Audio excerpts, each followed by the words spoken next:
سبق لينا تقدمنا امام المحكمه الاداريه بالرباط وعملنا على رفع دعوى ضد حكومه ديال العزيز اخنوش، حكومه تلاهي بالاسعار، الحكومه اللي حد الان تيخرج الناطق الرسمي للحكومه بدون اجابات، تلعثم في الكلام، حتى اجابه ما مقدمه. الشعب في واد، الحكومه في واد اخر. حنايا امام التضارب ديال الاخبار، اليوم تيقولوا لنا غتنزل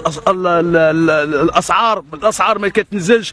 الناس ولينا كنشوفوا امام حالات ديال الانتحار، فيديوهات ناس باغا تبيع الاعضاء ديالها. سيده انا فيديو صادم اكتشفت انها تتعرض الكليه ديالها للبيع. حنايا امام حكومه ديال تضارب المصالح بدل خدمه الشعب المغربي والقضايا اللي تتهم الشعب المغربي.